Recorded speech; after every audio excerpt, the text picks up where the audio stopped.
Անգլիացի արձակագիր Aldous Huxley-ն ունի մի աշխատություն՝ «Չքնաղ նոր աշխարհ»։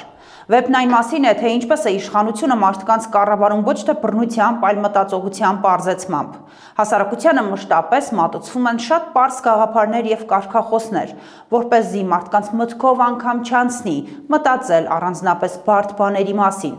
Երբ մարդը հանկարծ սկսում է մտածել, զգալ, հուզվել, այսինքն ունենալ որոշակի զգացմունքներ, որոնք կարող են խանգարել այսպես կոչված կատարյալ հասարակության կայունությանը, օգնության է հասնում սոմա կոչվող թմրանյութը։ Գրքում սոման իշխանության գործիքն է, տալիս են մարդկանց եւ նրանք անմիջապես երջանկանում են։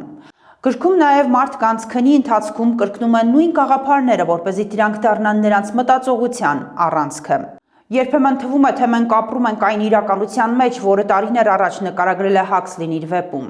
Սրանք տեխնոլոգիաներ են, որոնք լայնորեն կիրառվում են այսօր մերօրյա Հայաստանում։ Չմտածել բարդ բաների մասին։ Ինչ Արցախյան հիմնահարց, Սումգայիթի ու Բաքվի ինչ ջարդերի պատմություն, ինչ փախստականներ, ինչ Բաքվի բանտերում պատանդարված հայեր, մոռանալ այս ամենի մասին, չհիշել, չխոսել, չպատմել, չկարդալ, իսպառ ջնջել մտքից։ Եվ եթե Հայաստանի վարած արտաքին քաղաքականությունը ենթադրում է երախտիկի խոսքերի հղում Ալիևին, ուրեմն այդ ամենը ենթակա է պարտադիր կատարման անխտիր բոլորի կողմից։ Որովհետև երբ որ երկրի վարչապետը ասում է, որ Ղարաբաղյան շարժում չկա, օտարերկրյա հյուրին Արցախյան հիմնահարց թեմայով գիրք նվիրել ինչ անշանակում։ Այս երկրում քանի հոգի կարա արտաքին քաղաքականություն վարի։ Այն պետական պաշտոնյանը, որ կառավարության վարած արտաքին քաղաքականությանը հակասող բան կասի, պետք է ազատվի աշխատանքից, այդտեղ ինչ թեմա կա։ Քաղաքականությունը վերածվել է շոուի, Փաշինյանն ինտենսիվորեն ամենօրյա ռեժիմով տեսարաններ է ապահովում։ Մարդիկ սկսում են կենտրոնանալ այդ տեսարանների վրա, խոսում են պարզունակ պոպուլիստական բաներից։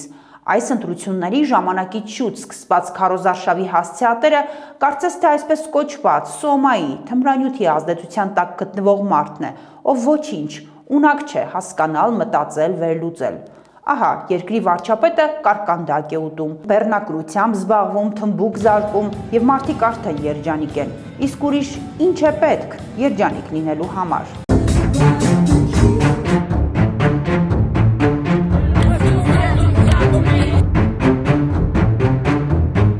Այլևս մի կողմ է դրված ծրագիր, ռազմավարություն, մի կողմ է դրված խորքային կառուցողական ասելիքը։ Անգամ աշխարհաքաղաքական այս բարդ իրավիճակում լուրջ կեցվածք ու պատասխանատու խոսք ունենալու անհրաժեշտությունն են համարել ավելորդություն ու դեն նետել։ Ցավալին այն է, որ դաշտում խաղացող մյուս ուժերն էլ ակնհայտորեն էժան պոպուլիզմ են նախընտրում,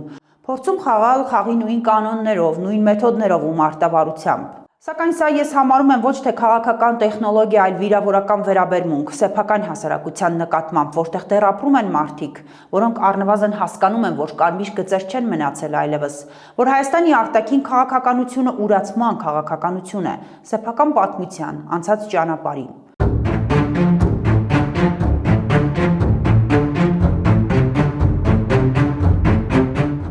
Նիկոլ Փաշինյանի քաղաքացիական պայմանագրի 8-ամյա կառավարման ընթացքում տեղի են ունեցել պատերազմներ, ունեցել ենք հազարավոր զոհեր, կորցրել ենք Արցախը, կորցրել ենք Հայաստանի սուվերեն տարածքից հատվածներ։ Հարց եմ տալիս, որքան ամբարտավան պետք է լինել, որքան պետք է թերագնահատել սեփական ժողովրդի մտավոր կարողությունները, որ նույն այդ քաղաքական ուժը ոչ միայն հավակնում է 65% քվե ստանալ, այլ զավեշտ, գրասենյակների պատերին ու պաստառներին փակցվել է խաղաղություն, որպես նախընտրական լոգոտիպ։ Պարզվում է, նրանք խաղաղություն են բերել մեզ, պարզվում է մղձավանջային 8 տարիները խաղաղության մասին էին։ Հերթական անգամ դաշտը պառակտել են, իրենք խաղաղության ուժերն են, մյուս բոլորը պատերազմի։ Հոգևորականները, քննադատները, գիրք նվիրողները, Արցախի մասին հիշողներն ու կարդացողները, գիտնականները, ուսուցիչները, վերջին հաշվով մարդիկ, որոնք հիշում են, մտածում են, բարձրաձայնում են, սոմայի թմբիրի տակ չեն, բոլորը պատերազմի քարոզիչներ են, պատերազմ ցանկացողներ, իրենք խաղաղության մարտիկներ են։ Վերստին հարցնում եմ, ուրացման գնով ով չէր կարողանա այսպիսի խաղաղություն ունենալ Հայաստանում։